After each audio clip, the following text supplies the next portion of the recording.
Malaki ang bahaging ginagampanan ng guro sa loob ng paaralan, kaya sila'y tinawag na pangalawang magulang ng kanilang mga estudyante. Kung ang isang inhinyero ay may blueprint para sa pagtatayo ng isang gusali, banghay-aralin naman ang ginagamit ng mga guro tungo sa epektibong pagtuturo.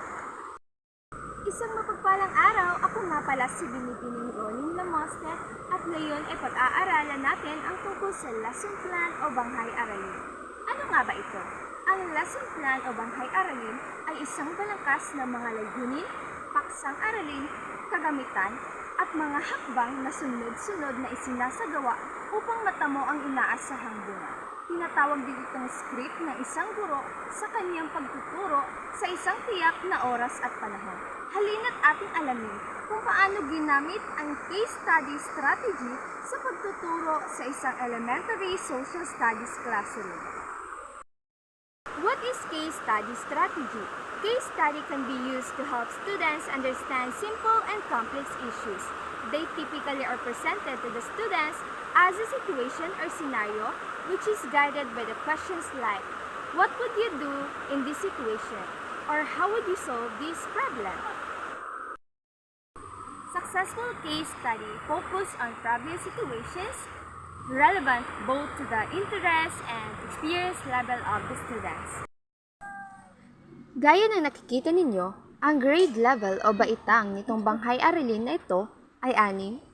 Ang learning area naman ay araling panlipunan at ang quarter ay nasa ika-4 na. Ito naman tayo sa objectives o mga layunin.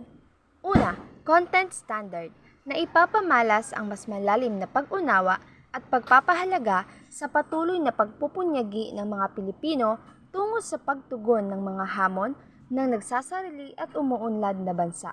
Pangalawa, performance standard na kapagpapakita ng aktibong pakikilahok sa gawaing makatutulong sa pag-unlad ng bansa bilang pagtupad ng sariling tungkulin na siyang kaakibat na pananagutan sa pagtamasa ng mga karapatan bilang isang malaya at maunlad na Filipino.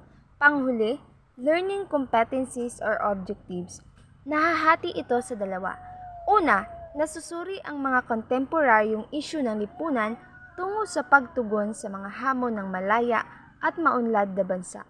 Pangalawa, nakapagmumungkahi ng mga posibleng solusyon na tutugon sa isyu ng overseas Filipino workers. Ang tatlong layuning ito ay napakahalaga.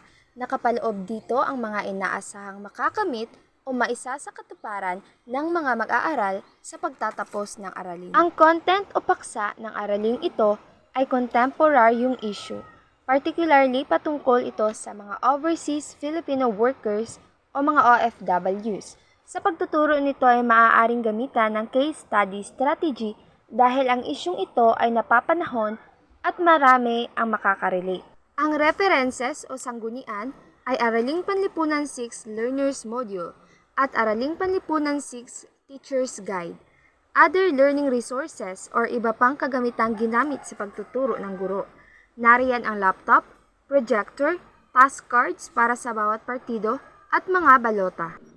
Before the lesson, bago ang talakayan magkakaroon ng pagganyak tinatayang sa loob ng 4 na minuto, magtatanong ang guro sa klase, sino sa inyo ang may kapamilyang OFW? Ano ang maibabahagi ninyong karanasan nila bilang OFW? Magtataas ng kamay ang mga mag-aaral na gustong sumagot. Pagkatapos ay papupuntahin ng guro sa harap upang ibahagi ang mga karanasan na kanilang kakilalang OFW. Kasunod ay ang paglalahad ng mga layunin at paksa, 1 minuto. Ipapabasa sa mga mag-aaral ang mga layunin ng aralin. Sasabihin ng guro, ito ang mga layunin ng aralin natin ngayon. Pakibasa ng sabay-sabay. Pagkatapos basahin ng mga mag-aaral ang mga layunin, sasabihin ng guro, ngayong araw, susuriin natin ang issue ng pagkakaroon ng overseas Filipino workers at mag-iisip ng mga solusyon na tutugon sa isyung ito. During the lesson, briefing, 10 minuto. Magpapakita ang guro ng maikling video na naglalahad ng issue ng OFW. Ang pagpapakita ng video ay isa ring case study strategy na kung saan ang mga mag-aaral ay mag-aanalisa at uunawain ang issue na ipinapakita ng video. Discussion 20 minuto. Hahatiin ng guro ang klase sa 6 na grupo. Bawat grupo ay bibigyan ng babasahin na inilalahad ang mga kasalukuyang issue na kinakaharap ng mga OFW. Gamit ang mga babasahin, pupunan nila ang means and analysis chart. Ang pagpapangkat-pangkat na ginawa ng guro ay case strategy, kung saan ang mga estudyante ay makapagtatrabaho ng magkakasama at magtutulong-tulungan na makakuha ng iba't ibang ideya mula sa kasapi ng kanilang grupo. Magtutulungan sila at pag-iisipang mabuti as a group, magbi-brainstorm kung ano at paano nila sasagutan ang chart angkop sa hinihingi ng instruction. Pagkatapos ng 10 minuto, iuulat ng bawat grupo ang kanilang solusyon. Itatala ito ng guro sa Solutions Examination Graphic Organizer na nakapaskil sa pisara. Pagkatapos ng lahat ng pag-uulat, titimbangin ng klase kung ano ang pinakamabisang solusyon na tutugon sa issue. Hindi lamang ang guro ang magsasabi na ito ang tamang sagot, kundi base na rin sa pinagkasunduan at naunawaan ng mga estudyante. Case strategy is related to problem-based learning since it presents a real-world problem where students experiment and explore to solve the problem with the instructors acting as a guide, offering correction, focus, and assistance to guide the inquiry. Debriefing 3 minuto. Magtatanong ang guro sa klase, bakit mahalagang tugunan ng kasalukuyang administrasyon ang issue ng overseas Filipino workers? Sasagot ang mga mag-aaral base sa sarili nilang pananaw at opinyon. After the lesson, pagbubuod 2 minuto. Itatanong ng guro ang sumusunod. Una, bakit maituturing na isang kontemporaryong issue ang pagkakaroon ng OFW? Pangalawa, ano-anong issue ang kanilang kinakaharap? Pangatlo, ano-anong posibleng solusyon sa isyung ito? Ito ay halimbawa ng open-ended questions na kung saan sasagutan ng mga estudyante base sa kanilang naunawaan sa diskusyon.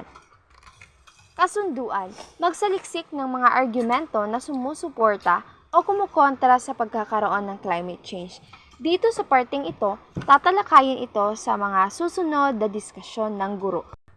In conclusion, case studies provide students with scenarios in which they begin to think about their understanding and solutions to problems found in real-world situations. When carefully planned, case studies will challenge students' critical thinking and problem-solving skills in a safe and open learning environment. Case studies can help students analyze and find solutions to complex problems with foresight and confidence. Hanggang dito ang ating pag-aaral tungkol sa Banghay Aralin. Ngayon ay alam na ninyo kung paano ginamit ang case study strategy sa pagtuturo ng araling panlipunan sa elementarya. Hanggang sa muli, ako po si Binibining Rolin Lamoste. Maraming salamat!